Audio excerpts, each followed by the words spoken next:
New year ಮತ್ತು Christmas ಬಂತು ಅಂತಂದರೆ ಎಲ್ಲರಿಗೂ ಪ್ಲಮ್ ಕೇಕ್ ಅಂದರೆ ತುಂಬಾ ಇಷ್ಟ ಆಗುತ್ತಲ್ವ. ಪ್ಲಮ್ ಕೇಕ್ನ ಎಗ್ ಹಾಕ್ದಿರ ಯಾವ ಥರ ಮಾಡೋದು ಅಂತ ತೋರಿಸ್ಕೊಡ್ತಾ ಇದ್ದೀನಿ. ನಾನು ಯಾವ ಥರ ಮಾಡ್ತೀನಿ ಅಂತ ಅಂದ್ಬಿಟ್ಟು ಸೊ ಇಲ್ಲಿ ಸ್ವಲ್ಪ ಪ್ಯಾನ್ಗೆ ಸ್ವಲ್ಪ ಸಕ್ಕರೆ ಹಾಕ್ಬಿಟ್ಟು ಸ್ವಲ್ಪ ನೀರು ಹಾಕ್ಬಿಟ್ಟು ಕ್ಯಾರಮೆಲ್ ಮಾಡೋದಕ್ಕೆ ಇಟ್ಟಿದ್ದೀನಿ. ಸೊ ಅಲ್ಲಿ ಕ್ಯಾರಮೆಲ್ ಆಗೋಷ್ಟರೊಳಗೆ ಒಂದು ಬಟ್ಲಲ್ಲಿ ಸ್ವಲ್ಪ ಮೊಸರು ತೊಗೊಂಡು ಒಂದು ಬೌಲ್ ಮೊಸರು ತೊಗೊಂಡಿದ್ದೀನಿ. ಇದು ಕಂಪ್ಲೀಟ್ ಡೀಟೇಲ್ಡ್ ವಿಡಿಯೋ ಬಂದುಬಿಟ್ಟು ಯೂಟ್ಯೂಬಲ್ಲಿ ಅಪ್ಲೋಡ್ ಮಾಡ್ತೀನಿ. ನಿಮ್ಗೇನಾದರೂ ಇಂಟ್ರೆಸ್ಟ್ ಇದ್ದರೆ ಒಂದ್ಸರಿ ಚೆಕ್ ಮಾಡಿ ನೋಡಿ. ಇಲ್ಲಿ ಒಂದು ಬಟ್ಲು ಮೊಸರು ತೊಗೊಂಡಿದ್ದೀನಿ. ಒಂದು ಬಟ್ಲು ಮೊಸರಿಗೆ ಸ್ವಲ್ಪ ಕೋಕೋ ಪೌಡರ್ ತೊಗೊಂಡಿದ್ದೀನಿ.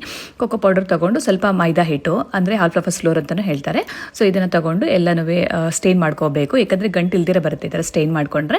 ಸೊ ಮತ್ತು ಬೆಲ್ಟೆಡ್ ಬಟರ್ ಹಾಕ್ಬಿಟ್ಟು ಮತ್ತು ಇನ್ನು ನಾನು ಸ್ವಲ್ಪ ಮುಂಚೆನೇ ಒಂದು 2-3 ಅವರ್ಸ್ ಮುಂಚೆನೇ ಡ್ರೈ ಫ್ರೂಟ್ಸ್ನೆಲ್ಲನೂ ಸಹ ಆರೆಂಜ್ ಜ್ಯೂಸಲ್ಲಿ ಸೋಕ್ ಮಾಡಿ ಇಟ್ಟಿದ್ದೆ. ಸೊ ಅದನ್ನೆಲ್ಲನೂ ಹಾಕಿ ಮಿಕ್ಸ್ ಮಾಡಿ ಇಟ್ಕೊಂಡೆ. ಅಷ್ಟರೊಳಗೆ ಕ್ಯಾರಮೆಲ್ಲೂ ರೆಡಿ ಆಗಿತ್ತು. ಕ್ಯಾರಮೆಲ್ಗೆ ಸ್ವಲ್ಪ ಚಕ್ಕೆ ಲವಂಗ ಮೆಣಸು ಪೌಡರ್ ಹಾಕಿದ್ದೀನಿ. ಸೊ ಅದು ಫ್ಲೇವರು ತುಂಬಾ ಚೆನ್ನಾಗಿರುತ್ತೆ.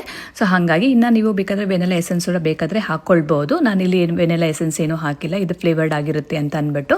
ಸೊ ಇದನ್ನೆಲ್ಲ ಹಾಕಿದ್ಮೇಲೆ ಎಲ್ಲ ಮಿಕ್ಸ್ ಆದಮೇಲೆ ಲಾಸ್ಟಲ್ಲಿ ಬೇಕಿಂಗ್ ಪೌಡರು ಮತ್ತು ಅಡುಗೆ ಸೋಡಾ ಮತ್ತು ಸ್ವಲ್ಪ ಚಿಟಿಕೆ ಹಾಕಬೇಕು. ಬೇಕಿಂಗ್ ಪೌಡರ್ ಯಾವಾಗಲೂ ಅಷ್ಟೇ ಕೇಕ್ಗೆ ಎಲ್ಲ ಮಿಕ್ಸಪ್ ಮಾಡ್ಕೊಂಡು ಇನ್ನೇನು ಸ್ವಲ್ಪ ಹೊತ್ತಿಗೆ ನಾವು ಇದು ಮಾಡೋಕ್ಕೆ ಇಡ್ತೀವಿ ಅಂತಂದರೆ ಬೇಕ್ ಮಾಡೋಕ್ಕೆ ಇಡ್ತೀವಿ ಅಂದಾಗ ಹಾಕಬೇಕು. ಇನ್ನು ಒಂದು ಬೌಲ್ ತೊಗೊಂಡು ಅದಕ್ಕೆ ಬಟರ್ನ ಹಚ್ಚಿ ಇಟ್ಟಿದ್ದೆ. ಬಟರ್ ಪೇಪರ್ ಹಾಕ್ಬಿಟ್ಟು ಅದಕ್ಕೆ ಟ್ಯಾಪ್ ಮಾಡಿಬಿಟ್ಟು ಸೊ ಎಲ್ಲ ಏರ್ಸ್ ಎಲ್ಲ ರಿಲೀಸ್ ಆಗುತ್ತೆ ಅಂತ ಅಂದ್ಬಿಟ್ಟು ಟ್ಯಾಪ್ ಮಾಡಿ ಈ ಥರ ಡ್ರೈ ಫ್ರೂಟ್ಸ್ ಜೊತೆ ಗಾರ್ನಿಷ್ ಮಾಡಿ ಪ್ರೀ ಹೀಟ್ ಮಾಡಿ ಇಟ್ಕೊಂಡಿದ್ದೆ OTGನ.